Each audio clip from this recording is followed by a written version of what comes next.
What if I told you that chemicals like lead and DDT have been given the same safety designation as cell phone radiation? And what if I told you that cell phone companies are making it very difficult, if not impossible, to discover information about how you can use their products, their phones, and devices safely? In today's quick tip, I want to dive into a topic that I have been waiting for years to do. I'm not going to get into some of the specifics of the physiology behind the radiation that we get from our devices, but I'm going to talk about how we can use them safely and some of the information that cell phone companies are hiding. So cell phone safety is an ambiguous topic. So let's start with a few facts. So fact number one. Radiation from cell phones have been categorized by the International Agency for Research on Cancer as a 2B carcinogen. And what this means is that it has been found to potentially be linked. It means that there isn't enough definitive research connecting radiation from cell phones and cancer formation in humans, but there is enough evidence to call it a potential risk. The chairman, Jonathan Semmett, he's the chairman of the working group on IARC. He is quoted as saying this: "The evidence, while still accumulating, is strong enough to support a conclusion and the 2B classification. The conclusion means that there could be some risk, and therefore we need to keep a close watch for a link between cell phones and cancer risk." Fact number two. Several international panels, including the Bioinitiative Group, have concluded that wireless radiation is not safe and requires restrictions and improved guidelines on human exposure. Fact number three. The latest information concerning wireless radiation as a possible carcinogen comes from Swedish researchers in a study published in the International Journal of Oncology. The study confirms previous results of an association between mobile and cordless phone use and malignant brain tumors. Fact number four. Radiation guidelines set out by our government are based on measurements taken from devices 5, 10, and 15 millimeters from the body. They're testing these devices off of the skin. They are not testing the devices when they're on the skin, how we use them. When they do test the radiation levels on the skin, on the ear, on the chest, they're finding 3 or 4 times the safety guidelines set out by our government. Fact number 5. Cell phone radiation has been found to affect sperm motility and sperm count in both human and animal studies. So let me be clear, I am not trying to fearmonger. I get how people are starting to feel that the world is just filled with carcinogens and they have no power or no control over their exposure, but it's just not true with cell phones. I think the major problem with cell phones is probably a disbelief of the relationship between exposure and risk. But the risk is real and science is slowly catching up. I do want to draw an analogy to smoking. I know it's not the same thing, but in the 50s, certainly in the 40s, you were seeing physicians smoking in their offices while doing gynecological exams or while doing a cardiovascular exam. You know, obviously the science caught up then, and we saw that, yeah, sure, there is a relationship between cigarette smoke and cancer. I really think we're walking that same path with cell phone radiation. I really think that it's only a matter of time before we see definitive direct links. But that doesn't mean that the risk doesn't exist now. Even though the evidence isn't there, doesn't mean the risk isn't there. So this is one of those situations where the precautionary principle really comes into play. The precautionary principle is used by policymakers to justify discretionary decisions in situations where there is the possibility of harm from making a certain decision. In this case, cell phone use, when extensive scientific knowledge on the matter is lacking. The principle implies that there is a social responsibility to protect the public from exposure to harm when scientific investigation has found a plausible risk. For me, the cell phone conversation is the perfect example of the importance of using the precautionary principle. This is a situation where, again, The evidence has started to accumulate. It's not definitive, but there's enough evidence to cause us all to step back and re-examine how we're using these devices. So the purpose of this video is really to ask, are cell phones safe? And are we being given enough information to make that decision for ourselves? My feeling, and when I'm out in the world watching people use these devices, the answer is no. We don't have a clear sense of the risks associated with their use, or we simply wouldn't be using them the way we are.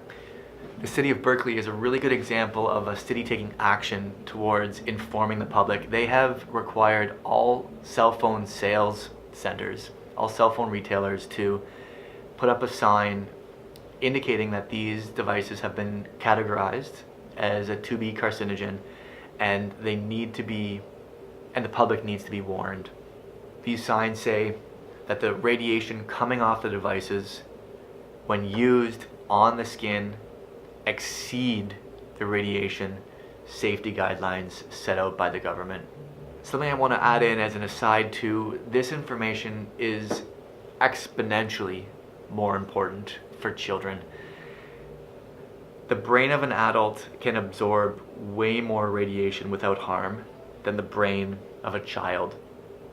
I'll list some images below in a link below in the description of how far radiation penetrates into a child's brain as opposed to an adult's brain. If you're not willing to make the change for yourselves, you know, I get it. These are decisions that we make, but really be diligent with protecting your kids. They don't have the information to make this decision for themselves yet. When they're watching an iPad, Netflix one night, make sure it's not resting on their lap, and certainly make sure that these kids aren't talking over extended periods with phones against their head. Have them on speaker. So what are we supposed to do with this information? Here are a few tips. Really simple. Text more than call. Text. Obviously the device is off the body then. Radiation levels are within safe limits. When you're talking, use speakerphone. Number 3, when you're carrying a phone through a day, make sure it's on airplane mode. When it's in your purse, when it's in your pocket, when it's in your coat, flip it to airplane mode. Every hour, pull it out, check texts, check calls, check messages at that point. Tip number 4, don't sleep with your cell phone under your pillow, even on your nightstand.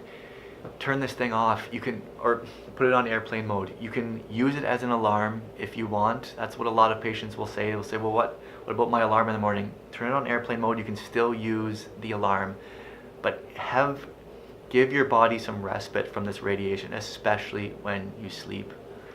And the 5th piece of advice I want to suggest is turning off your Wi-Fi at night. I want you to set up a routine, just like you brush your teeth. I want you to go to your wireless router and I want you to unplug it from the wall. This ensures that the people in that home are not sleeping under a cloud of radiation.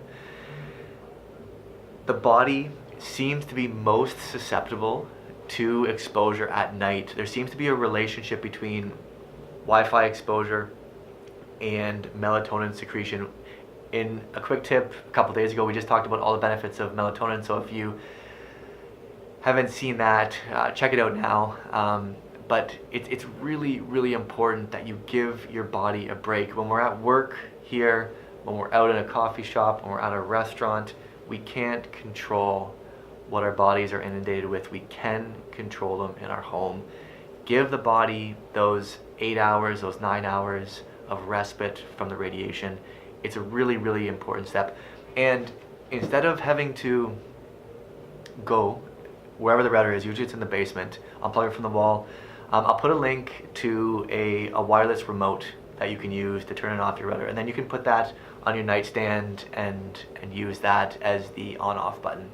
I'm also going to link this really interesting story that was just online today.